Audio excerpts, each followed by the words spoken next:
नर्मदा की गोद में विराजमान ओंकारेश्वर।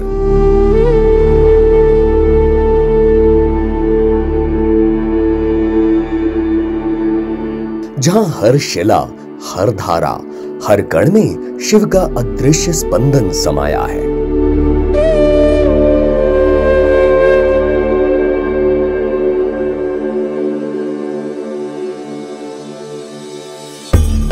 परंतु इस दिव्य धाम में कुछ ऐसे रहस्य भी हैं जिनकी गुत्थियां आज तक सुलझ नहीं पाई।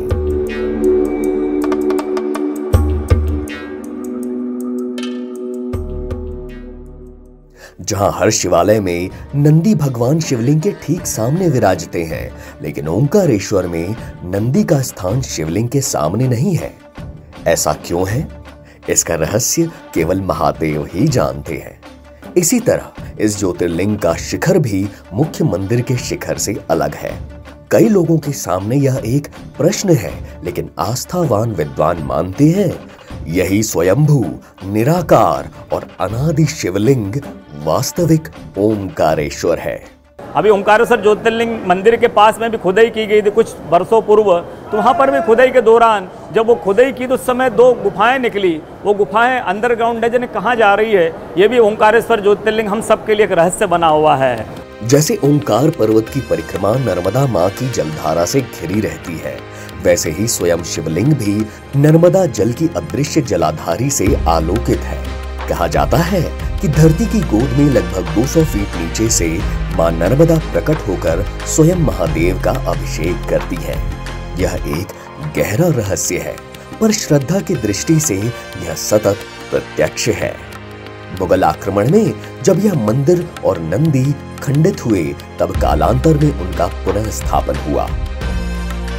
अहिल्याबाई होलकर के काल में इस पवित्र धाम का पुनर्जीवन हुआ और फिर युगों बाद सन 2020 में खंडित नंदी की प्रतिमा को नए स्वरूप में पुनः प्रतिष्ठित किया गया। ओंकारेश्वर मंदिर के ऊपरी तलों में महाकालेश्वर महादेव, सिद्धनाथ महादेव, गुप्तेश्वर महादेव, भजेश्वर महादेव विराजित हैं।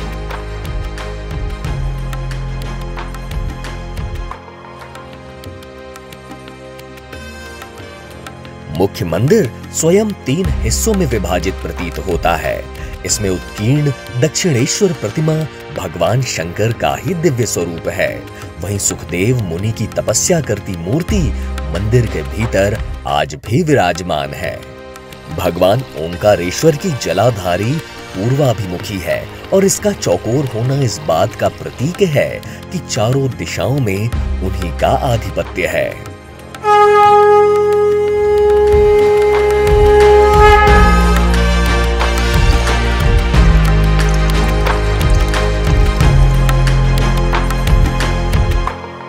ओमकार 3.5 अक्षरों का शब्द है और यह पर्वत भी 3.5 भागों में विभक्त है। इनमें बिंदु केंद्र पर्वत ऊर्जा का अद्भुत संचार स्थल है, जहां ध्यान और योग की साधना का विशेष महत्व बताया गया है। इस पर्वत पर हर खुदाई में गुफाएं और रहस्यमयी मार्ग निकलते हैं। कोई नहीं जानता कि ये कहां जाकर समाप्त होते हैं।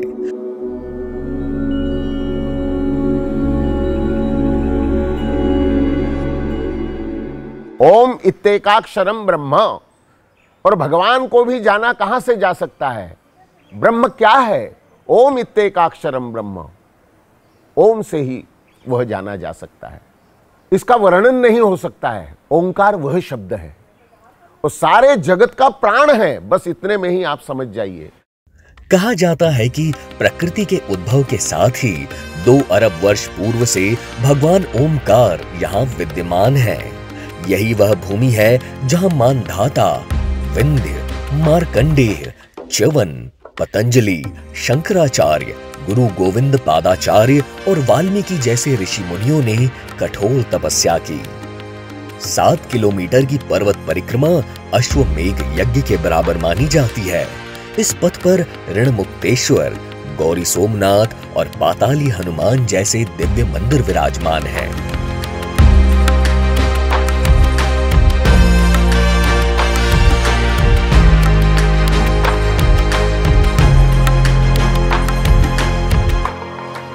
किंवदंती है कि ममलेश्वर और ओंकारेश्वर के बीच 84 कोस की दूरी है। नर्मदा का यह जल इतना गहरा है कि यदि पैदल पार किया जाए तो सचमुच 84 कोस चलना पड़ेगा। संभवतः यही कारण है कि कल्पभेद में नर्मदा के प्रकट होने से दोनों पृथक हुए। शूलभेद की बावड़ी भी एक गहन रहस्य है। कहते हैं भगवान शंकर ने अपने शूल से इसका भेदन किया था।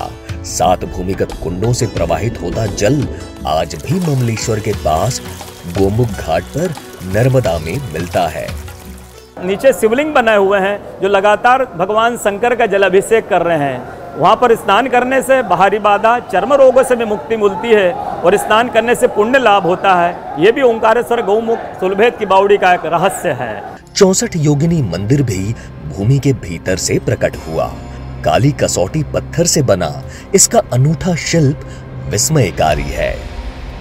ओंकारेश्वर के भी पहले से विराजित भगवान सिद्धेश्वर के इस मंदिर में साधना करने से हर प्रकार की सिद्धियां प्राप्त होती हैं। यह अद्वितीय मंदिर स्वयं श्री यंत्र पर स्थित है। इसकी चारों दिशाओं में बने द्वार विरल और विलक्षण हैं। मंदिर के चारों ओर खड़े पत्थर के हाथी मानो किसी रहस्य की रखवाली करते रहे हों। किंवदंती है कि प्राचीन काल में इनकी सूंडों में खजाने की कुंजी छुपी थी और लालचवश किसी ने इन्हें खंडित कर दिया।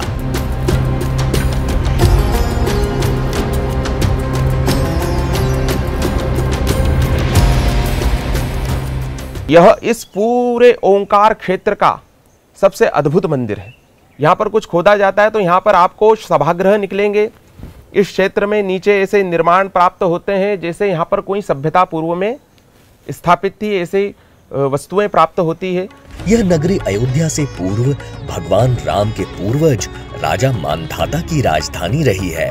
उनके महल के परकोटे और विशाल द्वार आज भी उस इतिहास की गवाही देते हैं। कभी यहाँ सेना, प्रजा और राजा का दरबार हुआ करता था। ओंकारेश्वर क्षेत्र में 5-6 प्राचीन नगरों के अवशेष मिलते हैं। राजा मुचकुंद की कालावधि में यहाँ अनेक गुफाएं और मंदिर बनाए गए। 250 से भी अधिक मंदिर 4वीं शताब्दी से 12वीं शताब्दी तक की स्थापत्य कला के अद्भुत प्रमाण प्रस्तुत करते हैं।